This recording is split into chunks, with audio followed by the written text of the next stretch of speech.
歳以上の方に祝福をしたい。三好先生が来てくれました。じゃあ三好先生前にどうぞ。それから田中庄司さん前にどうぞ。おいも若くじゃあ皆さんの方を見てもらって、佐藤三好兄弟と田中庄司になります。いつも私たちの、信仰の先輩たちとしていつも支えてくださっている方々です。一言聖書を読みします。私の魂を主をたたえ、私のうちにあるものはこぞって聖なる皆をたたえ、私の魂を主をたたえ、主の本格あれ何一つ忘れてはならない。主はお前の罪をことごとく許し、病をすべて癒し、命を墓からあがない出してくださる。慈しみと憐れみの冠を授け、流られる限り良いものに満ちたらせ、わしのような若さを新たにしてください。アーメン。それでは佐藤兄弟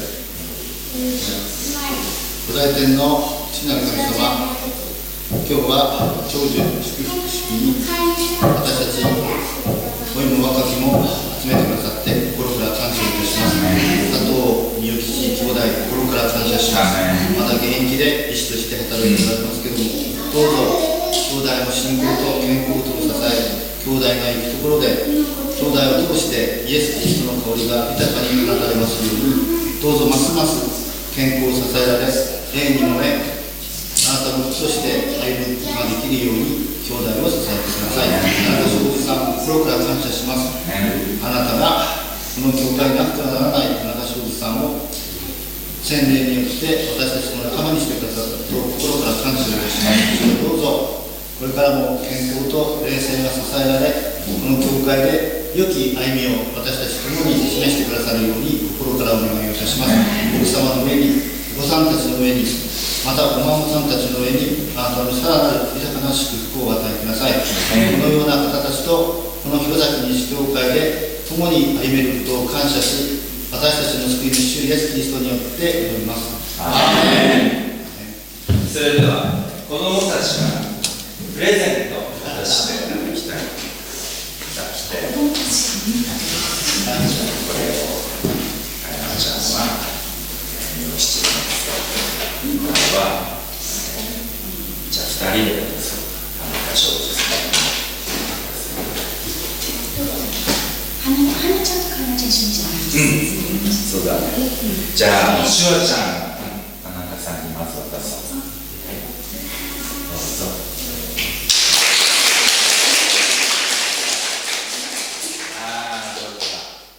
さあ、じゃあ三好兄弟2人からはい、どうぞ。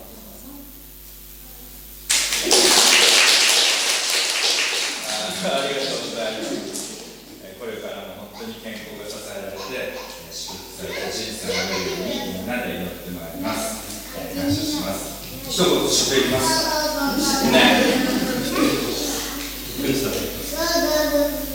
それではお願いします。いや、久しぶりといえば本当に失礼しておりましたけど、今日は皆さんのこのような温かいお祝いの席を設けていただきまして本当にありがとうございました。今後ともよろしくご指導ご鞭達をお願いを申し上げましてお礼の言葉といたします。ありがとうございました。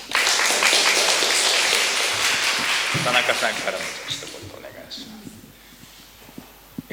す。どうしてここに立ってるのかちょっとまだ納得してないんですけど私毎日のように聖書を読んでおります。よろしくお願いします。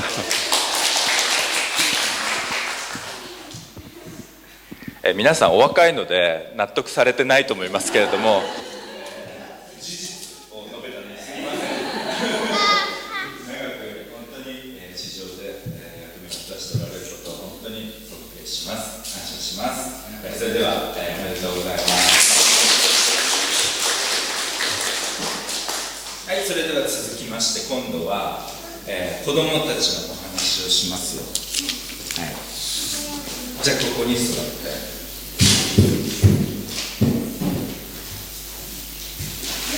よし、今日はこの聖書の箇所。じゃあいきますよ。せん、はい。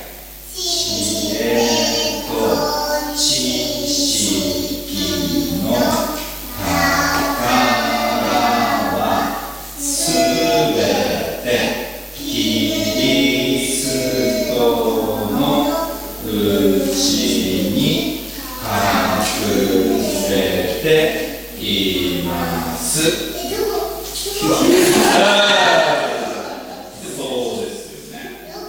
知恵と知識の宝はすべてイエス様のうちにありますよっていう聖書の言葉なんだけど、なんでこういうことを言ってるかっていうと、当時の人たちはいっぱいお勉強しないと神様のことは分からないって教えてました。だから普通の人は神様のことなんて分かんないってバカにされてたんですね。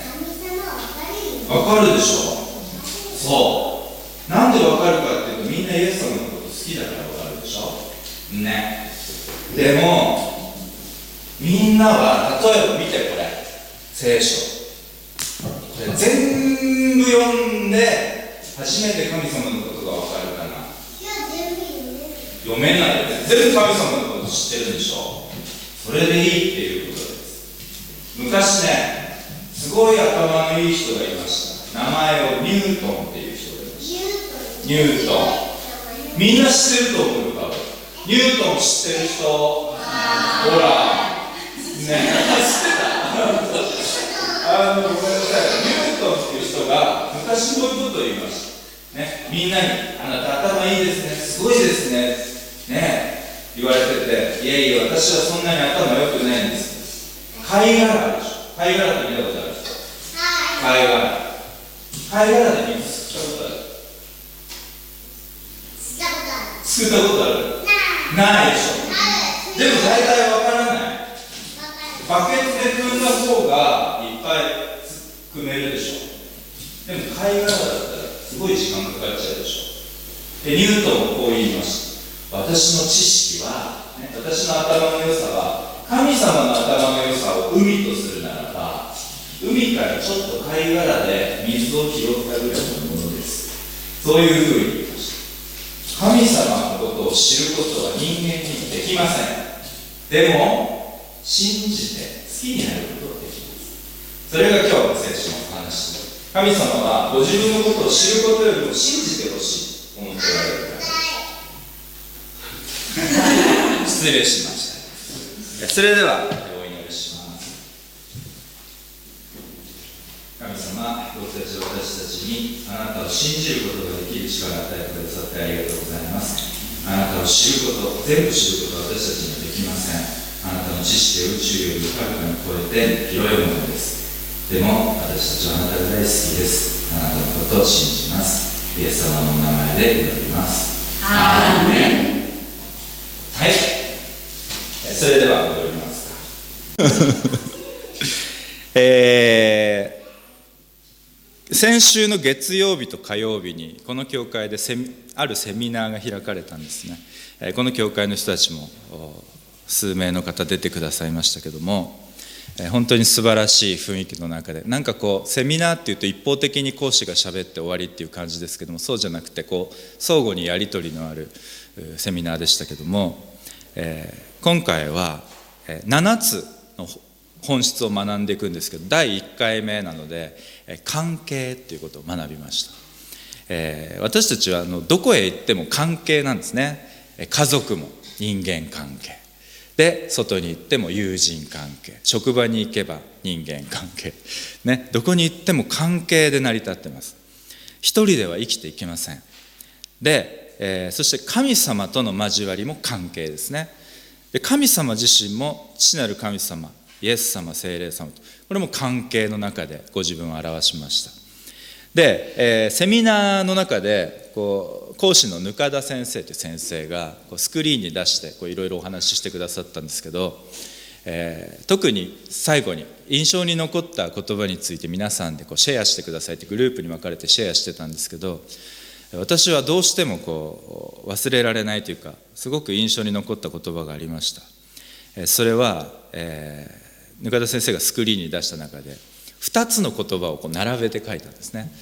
まず1つ目は、私たちは神を喜ばせるために創造されたっていう言葉でした。で、次に書かれてたのが、私たちは神の喜びとされたっていう言葉でした。そして最初の私たちは神を喜ばせるために創造されたっていうのに×がつきました。そして私たちは神の喜びとされているっていうところに丸がつきました。そうですね、皆さん。私たちは何かをしたから、何かをするから、能力があるから、立場が上だから神様が愛してくださったわけじゃないですね。私たちはかけねなしに神様が愛してくださったという、私はすごく解放された気分になりました。何の本だったか忘れたんですけど、ある本を読んだ時に、牧師っていうのは教会の霊的なリーダーだって書いてあったんですね。本当にどの本か忘れたんですけど、でもなんかその言葉がすごく頭の中にいつもある感じがしてたんですね。で、今年度から私主任牧師っていう名前になって、主任っていう名前がやっぱり良くないんですね。あれ主任って名前がついてしまえば、なんか引っ張っていかなきゃいけないような、なんかリードしていかなきゃいけないような感覚に襲われてたんです、ずっと。で、なおかつその霊的リーダーって言葉が頭の中でぐるぐる回って、でも考えてみれば今までの人生の中でリーダーになったことが一度もないんですね。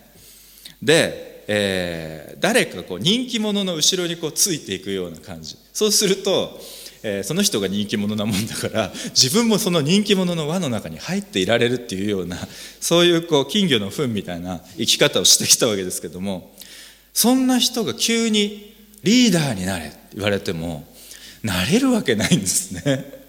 なれるわけないし、私が考えているその人をリードしていくっていうのは、リーダーになったことのない私からしてみれば全く聖書の語るリーダーシップと真逆なんですね。イエス様は誰が私たちの中で一番なんだっていうことを言い争う弟子たちに、リーダーは人に仕える人だというふうに言いました。私はそのことを忘れてました。何か引っ張っていかなきゃいけない、先頭を歩かなきゃいけない、そう思ってました。でもそこから、自分ではない誰か知らない人になろうとしてた。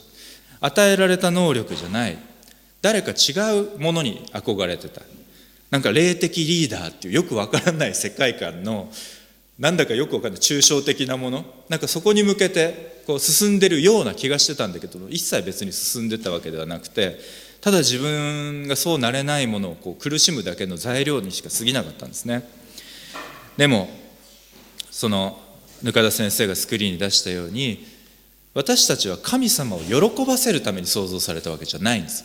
私たちがもう生まれた時点で神の喜びなんですね。それが真理です。今日の御言葉2つ選ばせていただきました。2箇所選ばせていただきましたけども、まず一つ、使徒言行録のこの御言葉っていうのは、初代教会と言われるイエス様が手にお帰りになってからすぐの時代の話、初めてできた教会の姿を示す重要な箇所なんですね。そしてこの初代教会の姿っていうのは、私たちに教会のあるべき姿っていうのを教えてくれているように思います。この時代の教会の姿を黄金時代っていうふうに呼んで、そしてこの時代のライフスタイルまで合わせようとしている人たちがアメリカにいたりしますけど、今日のその御言葉、最初にこういう書き出しで始まっています。すべての人に恐れが生じた。すべての人ですから、教会の外の人も中の人もということです。すべての人に恐れが生じた。人々は何に対して恐れを抱いたのか、理由が書いてあります。使徒たちによって多くの不思議な技と印が行われていたっていうふうに書いてあります。癒しがありましたね。それから慰めがあった。本当に不思議な出来事がたくさん起きていて、そこはまるでイエス様がおられた時のように天国のようだったと。今日修法のいつも自由帳っていうふうにして私書かせてもらってるんですけど、先週は石川先生で156センチの視線で、今週ここを入れ替えるの忘れてそのまま156センチの視線になってますけど、書いてるのは私です私は172センチの視線なので、もうちょっと高いんですけど、上から目線というわけではなくて、そこにも書かせていただいたんですが、人が本来あるべく姿に戻っていくということ、あるべく姿に作り変えられていくっていうのは、皆さんもこの教会で多く目にしているように、今も昔も変わらない、これは奇跡と言っていいと思います。私はこうなんだ、ああなんだ、人からこう言われてこうなんだって決めつけて歩んでた人たちがイエス・キリストに出会って、それでいいんだと、このままでいいんだということに出会った時に、人は本当に作り変えられていきます。そして自由になります。そういう人たちの姿を私たちは多く見てきました。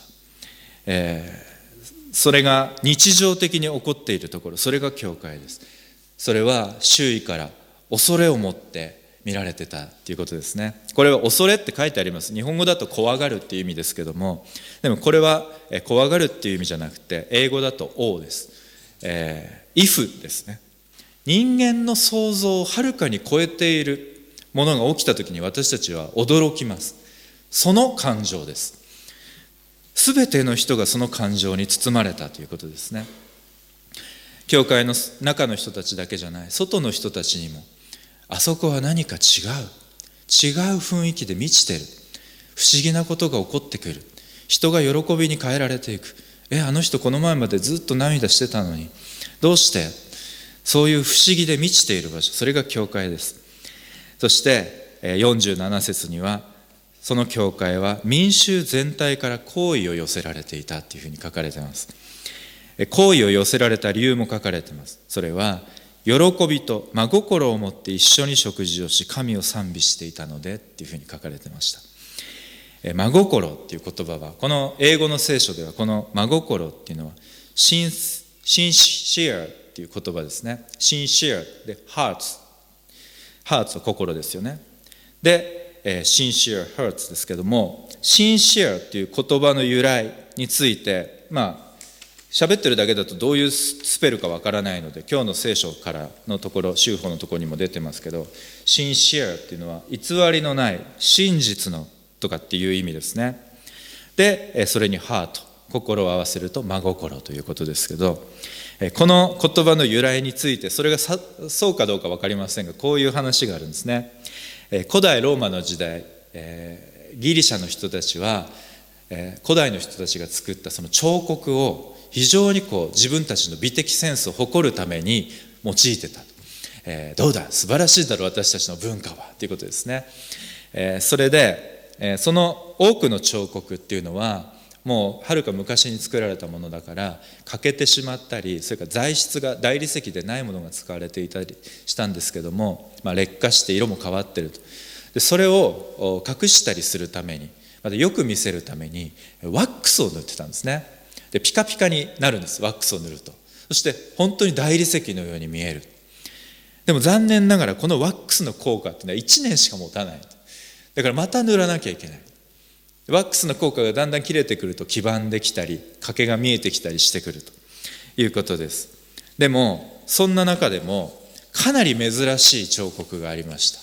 それは大理石、純粋な大理石 100% の彫刻です。なかなか出てこないその彫刻には特別な印がつけられました。それはシネセラっていう印です。それも今日の聖書からのところに書いてありますけども、シネっていうのは何々がないっていう前置詞です。そしてセラっていうのはワックスのことです。ですからこの純度 100% 大理石のでできたこの特別な彫刻はシネセラ、ワックスなしですよという、そういう意味なんですね。偽りのないものだということを証ししてたわけですけど、シンシアの語源にこれがなったんじゃないかというそういう話ですが、その偽りのない本心、真心から、人々がこの分かち合い、互いに励ましてやっていた姿がなんとなく想像できると思います。そして喜びを持っていた。何を喜んでいたのか、それは今日もう一つ選んだローマの信徒への手紙のパウロの言葉が教えてくれています。パウロはローマにできたばかりの教会に対してこういうふうに書き送りました。だから神の栄光のためにキリストがあなた方を受け入れてくださったように、あなた方も互いに相手を受け入れなさい。受け入れるっていうこと、それから人に受け入れられるっていうことは、人にとって本当に大きな力になります。キリストを通して神様が私たちを受け入れてくださった。これが前提です。聖書の旧約聖書にはイスラエルの偉大な王様としてダビデという人が出てきます。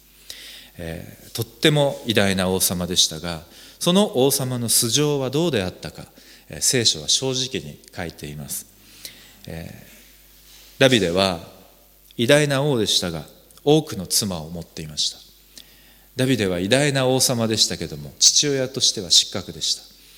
ダビデは偉大な王でしたけれども、隣の奥さんが好きになってしまいました。ダビデは偉大な王でしたけれども、その奥さんと性交渉を重ねていました。ある時、ダビデは偉大な王であることを利用して、その女性の夫を戦地に使わして殺してしまいました。その後そのことを1年も隠したまま、その女性と密かに会って性交渉を重ねてました。ダビデは最も偉大なイスラエルの王でしたけれども、最も恥ずかしい人間性を持ってました。でも聖書は何て言ってるかっていうと、ダビデは神の心にかなったものだというふうに書かれてました。皆さん、神様っていうのは私たちが思っている以上に私たちのことをそのまま受け入れてくれます。それは不公平だって思えるほどです。あの罪を犯した人たちも、あの犯罪者も、あの殺人鬼も、神様の前の愛の中ではそのひどさ、無誤さ、罪も消え失せます。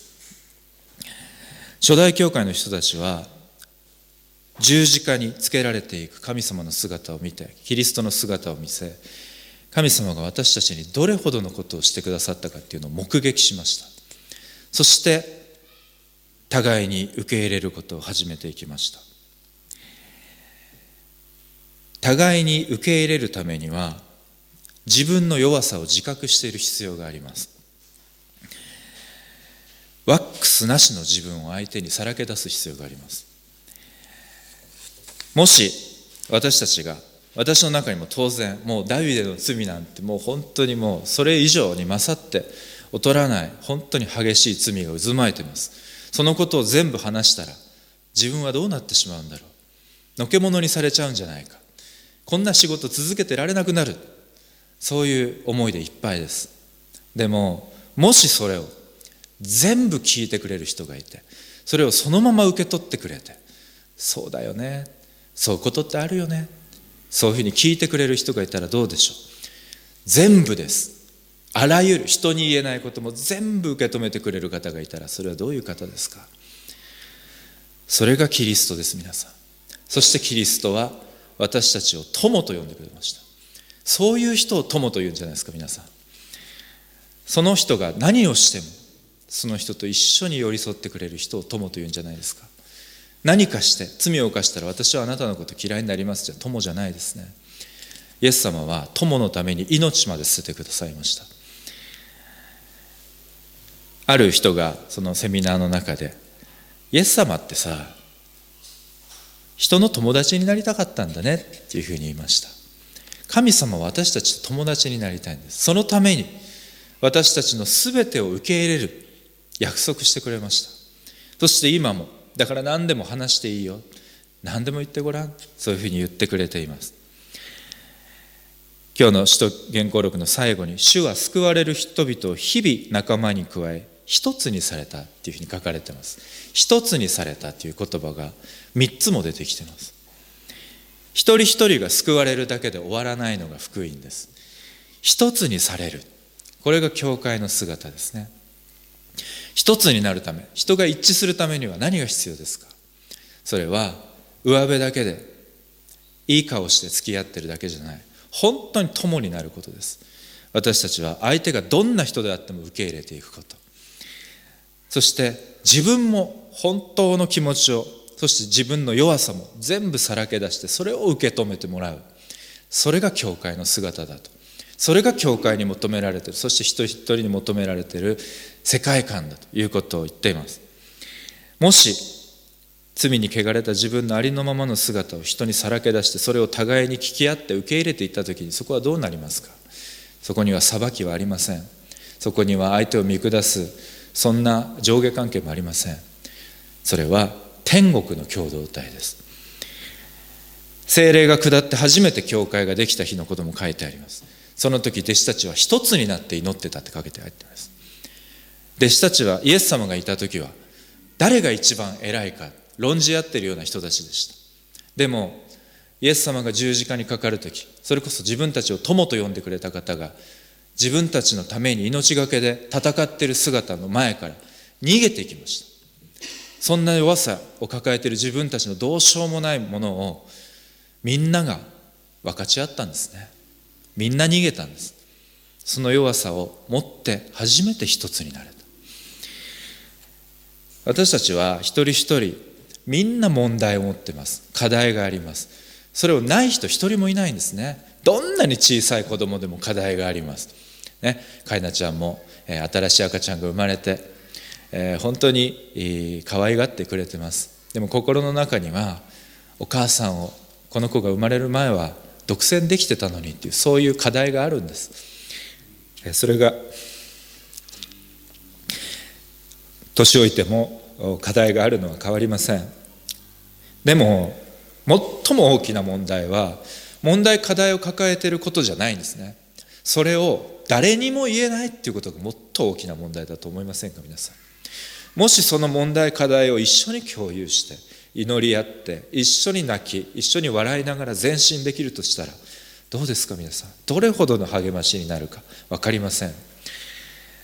神様は私たちにそのような共同体になるように示しているんですね。家族になれと言ってるんです。イエス様はイエス様あなたの家族が来てますよって言われた時に、イエス様の周りにいる人たちを指して、私の家族はこの人たちですって言いました。それはどういうことかっていうと、血の関係を超えた本当に互いを受け入れ合う関係を生きている人たちが家族なんですね。そのイエス様の周りにいた人たちってどういう人たちだったかっていうと、罪人ばっかりです。人からのけ者にされている人たちでした。友達もいない、お金もない、病にかかっている、そんな人たちばっかりでした。でもその人たちはイエス様にそのまんま受け入れられて嬉しくてしょうがないからついてきた人たちです。そしてその人たちを神様は家族と呼んでくれました。もし私たちもこのように人に出会っていくなら、私たちはその人たちにとって本当に友となり本当の家族になります。そしてその人たちは人生を作り変えられていきます。教会はその力を与えられているということは本当にすごいことです。今日皆さんが出会う人たちすべてに宣言してください。心の中でも構いません。私はキリストが私を受け入れてくれたのだからあなたを受け入れますというふうに宣言して人に出会ってください。一言お祈りします。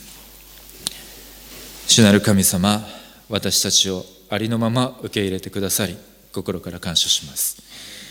私たちが何をしたから、能力があるから、知恵に富んでいるから、地位が上だから、何か素晴らしいことをしたから、あなたは私たちを愛してくださったのではありません。